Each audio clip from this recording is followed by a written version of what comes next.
Hai semuanya, apa kabar? Jadi pada video kali ini aku akan jelasin tentang praktikum mikrobiologi pangan industri tentang bakteriologi susu. Nah, tujuan dari dilakukannya praktikum ini untuk apa sih? Tujuan dari praktikum ini adalah untuk mengetahui kualitas susu dan pengaruh temperatur penyimpanan terhadap kualitas susu tersebut. Pada praktikum ini digunakan beberapa alat dan bahan. Alat-alat yang digunakan antara lain pipet volumetri dan valve, tabung reaksi berserta rak tabung reaksi, kemudian ada vortex yang akan digunakan untuk menghomogenkan sampel, kemudian ada juga shaker, pulpen, bunsen, dan juga korek. Untuk bahan yang akan digunakan pada praktikum ini yaitu 3 sampel susu. Nah, pada praktikum ini digunakan 3 brand susu yang berbeda. Mengapa hal tersebut dilakukan?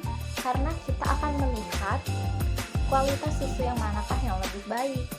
Kemudian ada juga methylene blue yang akan digunakan untuk menguji daya reduksi dari suatu susu. Kemudian ada media nutrien agar. Media nutrien agar fungsinya adalah sebagai sumber nutrisi pada saat nanti kita menginokulasikan, kita menginkubasi suatu suspensi bakteri dari susu. Kemudian ada juga media lactose broth yang fungsinya sama dengan media nutrien agar. Kemudian kita akan menggunakan aqua disteril, alkohol 70%, dan juga tisu.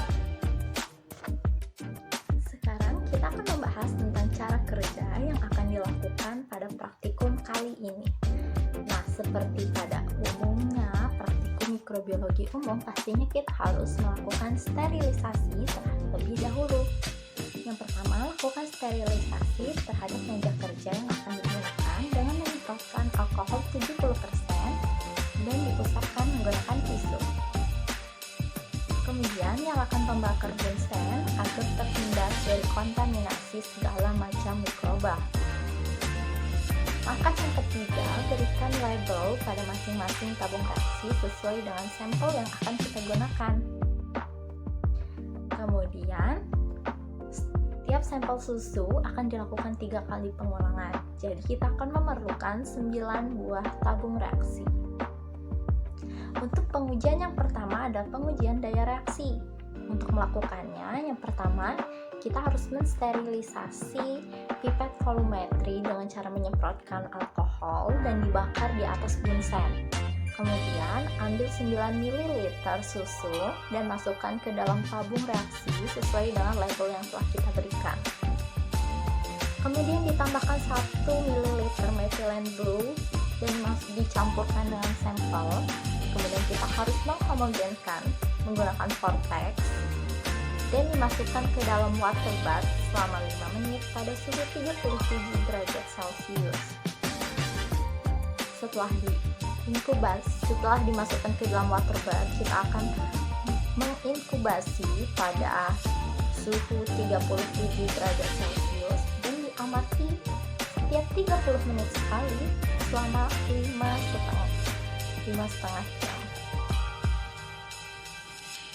Nah, pada uji ini daya reduksi akan dianggap selesai jika 4/5 bagian susu sudah tidak berwarna lagi atau kembali menjadi warna putih. Seperti itu. Selanjutnya ada uji yang kedua. Uji yang kedua adalah tentang pengaruh temperatur penyimpanan terhadap kualitas susu. Untuk melakukan pengujian ini, langkah-langkah yang akan kita lakukan adalah pertama, menyiapkan 4 tabung reaksi untuk masing-masing sampel. Kemudian yang kedua, beri label pada sampel yang akan digunakan, yaitu dengan label 37 derajat Celcius, 4 derajat Celcius, kemudian pada suhu ruangan dan pada suhu awal sampel.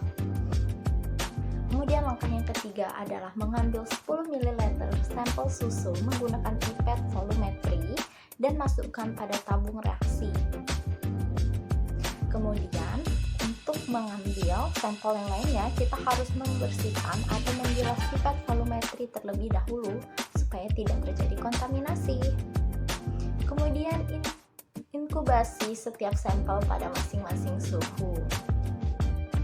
Untuk suhu awal sampel dilakukan pengenceran bertingkat sampai 10 pangkat 5 dan diisolasi menggunakan teknik pour plate sebanyak 1 ml. Kemudian diberikan label pada cawan PET yang akan kita gunakan. Setelah itu, kita tuangkan media nutrien agar atau media Na dan gerakan membentuk angka 8 sampai media memadat. Kemudian setelah media memadat, kita bungkus Petri menggunakan kertas dan diinkubasi pada suhu 37 derajat Celcius selama 48 jam. Setelah itu, kita akan menghitung koloni yang tumbuh pada cawan tersebut. Untuk yang ketiga adalah tentang pembentukan asam pada susu. Nah, pada pengujian ini kita harus mensterilkan meja kerja yang akan digunakan seperti pada pengujian-pengujian sebelumnya, menggunakan alkohol 70% dan tak lupa menyalakan pembakar bunsen. Berikan label pada tabung reaksi dan ambil medium lactose broth atau laktose cair pada masing-masing 3 tabung reaksi untuk setiap sampel yang akan kita gunakan. Kemudian medium lactose cair digunakan sebanyak 9 ml di setiap tabungnya dengan 1 ml suspensi. Selanjutnya diinokulasikan pada masing-masing sampel susu dan setiap tabung reaksi diberikan suspensi sesuai dengan tabelnya. Inkubasi selama 48 jam pada suhu 37 derajat Celcius. Kemudian amati perubahan warna yang terjadi pada medium. Jika warna medium itu kuning, menunjukkan terbentuknya asam. Nah, semakin banyak asam yang terbentuk, itu menandakan bahwa semakin banyak mikroba yang terdapat pada susu tersebut. Setelah kita mendapatkan bakteri, kita akan melakukan pengecatan gram dari kultur yang terbentuk dan kita akan mengamati di bawah mikroskop, catat bentuk sel dan sifat gramnya. Nah, pada pengujian ini seperti itulah yang kita lakukan pada pengujian bakteriologi susu. Seperti yang kita tahu, semakin banyak asam yang terbentuk, maka pada susu tersebut akan terbentuk berwarna kuning pada medianya. Sekian dan terima kasih. Sampai jumpa di pembahasan praktikum selanjutnya.